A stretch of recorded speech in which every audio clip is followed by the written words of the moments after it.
Hello बच्चों, कैसे हैं आप लोग। आई होप आप सभी अच्छे होंगे और अपनी तैयारी जो है बोर्ड एग्जाम की वो अच्छे से कर रहे होंगे। आज की यह जो वीडियो है यह उन विद्यार्थियों के लिए है जो 1 मार्च को अंग्रेजी का पेपर देने वाले हैं। कक्षा 10 1 मार्च को अंग्रेजी का जो पेपर देने वाले हैं उनके लिए यह वीडियो बहुत ही इंपॉर्टेंट है। तो इस वीडियो में मैं बताने वाला हूँ इंग्लिश के पेपर में सेंट्रल आइडिया लिखने का ट्रिक। हम में से कई ऐसे लोग हैं जिन्हें सेंट्रल आइडिया नहीं याद है और नहीं याद होता है, तो मैं आज की इस वीडियो में ट्रिक बताने वाला हूं। आपको सेंट्रल आइडिया छोड़ के नहीं आना है क्योंकि ये 4 नंबर में है। कुछ ना कुछ अगर लिखेंगे आप तो 2 नंबर तक जरूर हासिल करेंगे।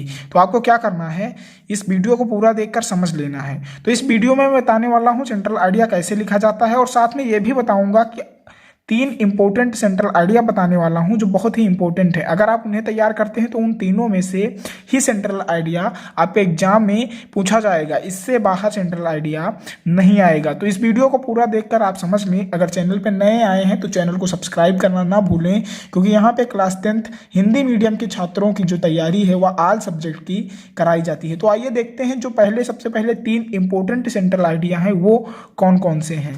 तो जो हमारे सबसे पहले 3 इंपॉर्टेंट सेंट्रल आइडिया हैं वो पहला है डस्ट ऑफ स्नो। इसे आप जरूर तैयार कीजिए। इस पर मैंने वीडियो बना रखी है, अगर आपने नहीं देखा है तो लिंक डिस्क्रिप्शन में दे दूंगा। उसके बाद आपको फायर एंड आइस पर भी वो सेंट्रल आइडिया तैयार कर लेना है। उसके साथ साथ आपको ए टाइगर इन द जू, इस पे भी तैयार कर लेना है। अगर आप इन तीनों को तैयार करते हैं तो आपके 4 नंबर कहीं नहीं जाएंगे, क्योंकि इन तीनों में से ही सेंट्रल आइडिया जो है वह बोर्ड परीक्षा में पूछा जाएगा। बहुत ही इंपॉर्टेंट है। अगर आपने इनकी वीडियो नहीं देखी है, हमने बना रखा है डस्ट ऑफ स्नो पर और फायर एंड आइस पर, तो लिंक डिस्क्रिप्शन में इस वीडियो के मिल जाएगा। आप वहां से जाकर तुरंत देख लीजिए। बहुत ही आसान तरीके से मैंने समझाया हुआ है। तो इन तीनों पे आपको क्या करना है, सेंट्रल आइडिया तैयार कर लेना है। अब बात करते हैं कि आपको सेंट्रल आइडिया लिखना कैसे है। अगर मान लो आपको परीक्षा में सेंट्रल आइडिया नहीं याद है, भूल गए हैं, तो आपको कैसे लिखना है, आइए देखते हैं ट्रिक।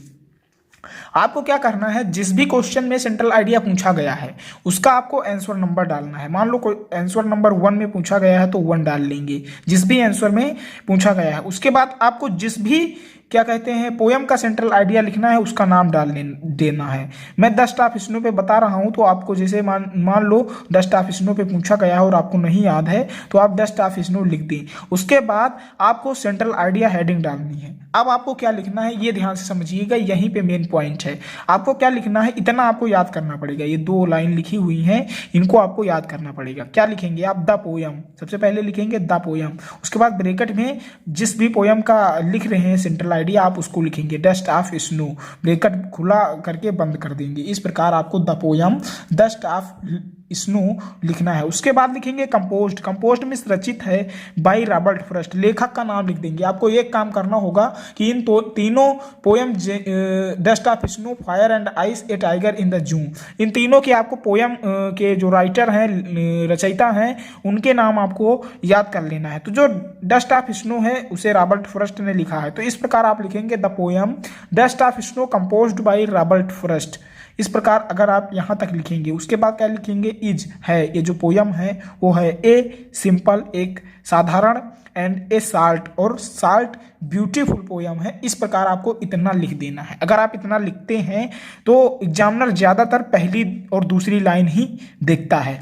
अब ध्यान दें, आप इतना लिखेंगे the poem dust of snow composed by Robert Frost is a simple and salt beautiful poem. अगर आप इसके आगे जानते हैं तो लिखिए, नहीं जानते हैं तो आप इसके आगे डॉट डॉट कुछ भी लिख सकते हैं, लेकिन लिखेंगे केवल और केवल इंग्लिश में ही, इससे बाहर नहीं लिखेंगे। अगर आप भूल गए हैं इसका सेंट्रल आइडिया तो आप इतना लिखने के बाद अगर आगे कुछ भी लिखेंगे, अगर ये 4 नंबर का है तो 3 नंबर जरूर मिलेंगे।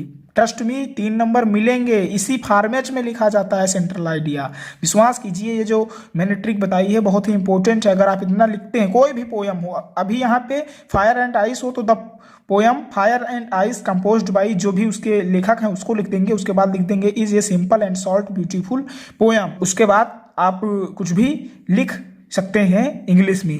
आपको ध्यान रखना है, इतना आपको जरूर लिखना है। ये जो फॉर्मेट मैंने बताया आप दिमाग में फिट कर लीजिए, और इतना लिखने के बाद आपको क्या करना है, जो भी आप आगे जानते हैं वो लिख देंगे। आई होप मैंने जो ट्रिक बताई आप उसे फॉलो करेंगे। अगर आप भूल जाते हैं सेंट्रल आइडिया लिखना, और आपको छोड़कर नहीं आना है क्योंकि ये 4 नंबर में पूछा जाएगा। तो फिर मिलते हैं अगले वीडियो में, तब तक के लिए धन्यवाद।